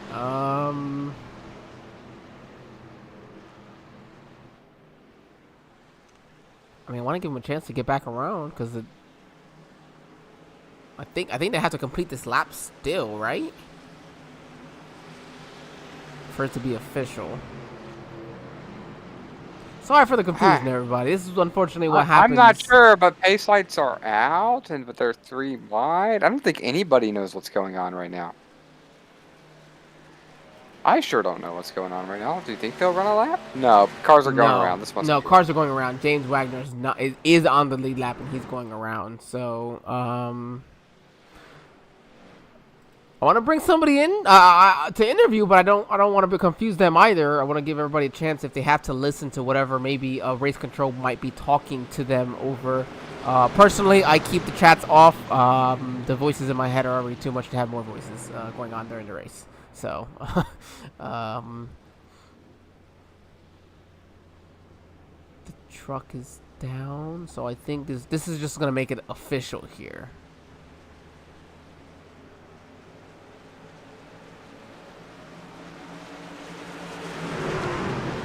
Yep. Okay. So that just makes it official. I guess maybe.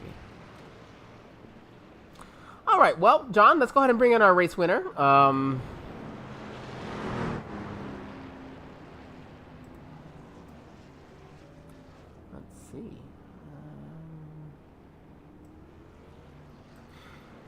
Jeffrey, this is Angel and John here in the SRM broadcast booth. You got us.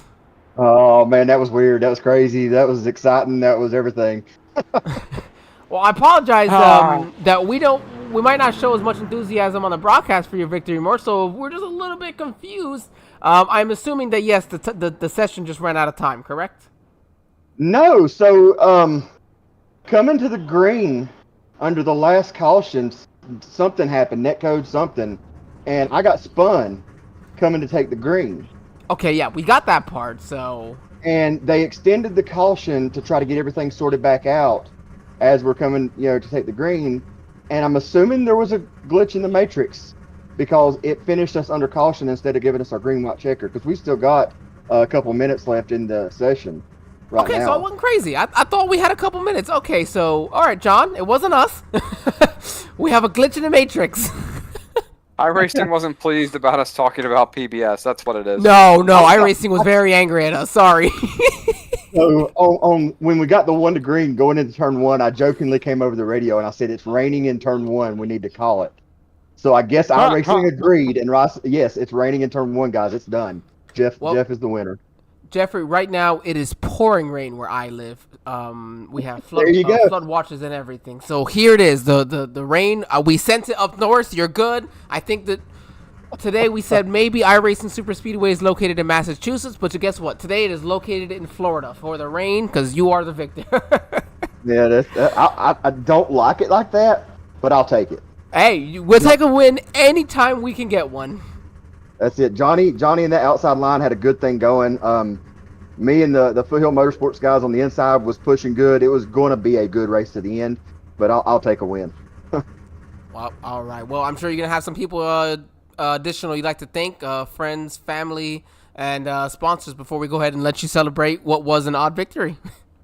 Yeah, definitely want to thank you guys for putting this on again this week. You do an awesome job every week. I go back and watch them a couple times a week. I just love watching the replays, getting all the in-depth breakdowns on the rec replays and stuff. So it's love to see all that stuff. Want to thank James Wagner's Welding. Great group of guys. I thought I was going to hang out in the back and avoid all the wrecks, but I'm going to have to haul it over to him again and get him to straighten this truck back out again. He's probably going to start charging me double for repairing all this damage because this thing's getting beat week in and week out. But we keep going out there and putting it out front week in and week out for him. So he's going to be okay with that, I'm sure. And then also want to go out and thank njbdesigns.com for another paint scheme they put on for me this week. Probably going to be changing it up here in the next week or so. Go see those guys at njbdesigns.com and reference me, and they'll give you $5 off on your paints.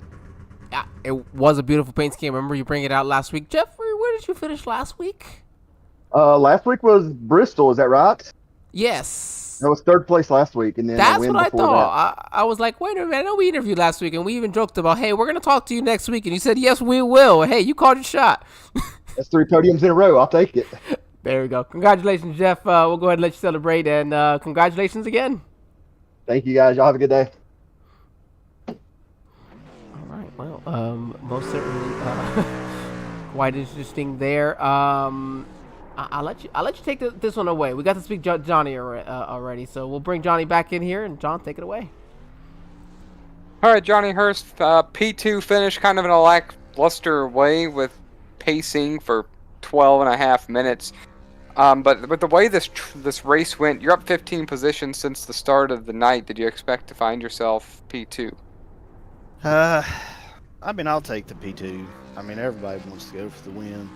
I just kind of rode around, the first little bit of the race and tried to stay up front the second bit. But, I mean, it is what it is. I'd like to have finished under green, but, I mean, I guess you can't complain about second. A second's not one to hang your head about, but I definitely share the feeling of if you're second, you kind of want a shot at it. So it would have been nice to have a lap shootout. It really would have, but like I said, it is what it is, I guess. Well, P2 is not too shabby.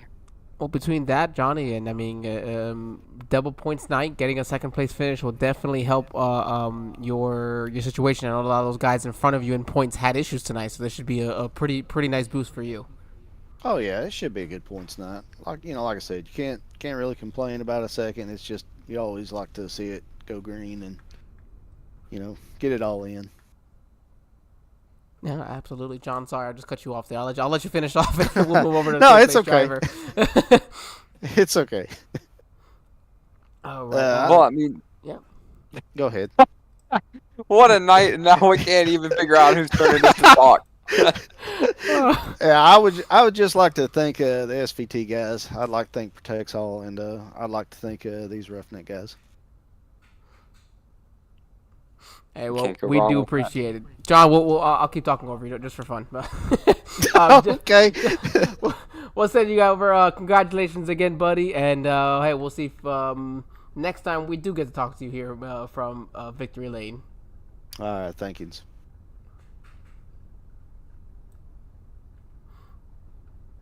All right. Let's see. Before cutting off both Johns here, we'll see if I get our third place finisher of Jason, an all J podium here. Let's see, all right, Jason, this is Angel here and John in the broadcast booth. You got us. Yes, I got you. How you guys doing? Well, Bruin, pretty good. You come home with the third place finish here tonight. Just talk us over really how this race went out for you. Is third place what you were expecting? Of course, we always hope for a victory, but really, what was the expectation going into tonight's race? So I was just trying to ride and figure it out. I mean, we had a fast truck, so I definitely think we could have won there at the end, if the race went on. But it is what it is. It happens. Yeah, no, that much is true. Jason, the overall dynamic of the race. I mean, we know netcode ended up being just a big issue at times. How do you find that balance between the working with, that netcode could be an issue, not knowing how bad of an issue it can be, but also at the same time trying to keep some close action on the track. The biggest thing is just laying off of people in the corners. Honestly, netcode won't be an issue to going down the straightaway because you're all just beating on each other anyways. So if these guys like lift off each other going into the corner, it's not a big deal. Okay, there you go. We were just talking about that, and that's a great way. No better insight than what somebody is in, from the actual race itself. We can say what we think up top, but it always matters down there. Jason, I'm sure you're gonna have some people you'd like to thank, and friends, family, any sponsors for watching, and then we'll let you go celebrate this podium. Not really. Just Roughneck. They're a great group of guys. I just joined here, so no complaints so far. So that's about it. All right, perfect, Jason. Well, next week we're talking about how they head to Michigan. We hope to see you then, and if we do, hopefully we get to talk to you as well in another podium. All right, thank you. All right, John. Cole, you are correct here in our YouTube chat. It was a weird finish, but we do appreciate you guys sticking it out with us while we figured it out, along with the rest of the drivers who were also trying to figure it out. Let's go ahead and bring up our race results here for tonight. Jeffrey Ledford is we got to speak to just a few minutes ago. Your victor tonight, Johnny Hurst in second, and Jason Kinney in third. Stephen Shue fourth. Matthew Goldward. Matthew finishes fifth. He's gonna get a top five. Wow. John, I know you said when it's not your night, but Matthew found a way to still come home with a top five. Felt like he was involved in so many issues. Good for him. Your pole sitter finishing in the sixth position there for Richard Hartman. Tim Richardson in seventh. Jeff Scott in eighth. Jimmy Rowdy in ninth. And Christopher Barker running out your top 10. All right, coming home 11th is going to be James Wagoner, Cole Durow in 12th. 13th is Don Nichols. 14th, Matt Binky, Banky. Henry Pruitt comes home 15th. Now, for a driver, if you want to say when it's not your night, it's not your night. Thomas Sly finishing 16th after being involved in what was he not involved in as far as cautions go. 17th is Greg Jolly. Matthew Barker Ace comes home 18th. And the 96, we saw him running up front early. Just wrong place, wrong time. And then Don Oldroyd finishing 19th. 17 spots down from where he qualified. Yeah, definitely not what he was hoping for in his, I believe, debut here for the Roughneck Racing Series. Of course, thanks, big shout out to James Wagner's Welding once again for joining on for the entire season. They have been a big help. Thanks to everybody in our YouTube chat. We love talking to you guys throughout the race. Bring on more of you guys. We really do enjoy talking to you guys every chance we get, talking to your drivers. It was, in fact, yes, as mentioned, an odd finish, but hey, you know what? There's a first time for everything. So next week we do head to Michigan. Going to be an exciting race, but in the meantime, to fill that void of racing, make sure, as I mentioned before, that you like, share, or subscribe so you can watch all the races we have here going on for the Sim Racing Media Network. We got a couple more races going on this evening still, don't we, John? Yeah, we have one going on right now. Actually, it might have just finished a few minutes ago. There's Racers Elite as well tonight, and you also have the Sunday Cup League Series. You got Frank Marchese. It's leading that event, as well as David Modespa working with him. Checking over there real quick, showing them live in the booth right now. So I anticipate that they're over there. And Racers Elite is still going on at the same time. Looks like they're at a pretty large racetrack tonight as well. Oh, pretty awesome. So if you're still watching, make sure you jump over there. Keep some of that action. If you feel like the finish wasn't what you wanted, go. We got some other finishes that we can put up for you guys. We do thank again, as I said, everybody for joining us tonight. We are excited for next week. Make sure you stop by 7:20 p.m. Eastern every Wednesday, as we always see here for the Sim Racing Media Network. Thank you all for coming out for tonight's race. Have a great rest of your evening. We'll see you next week.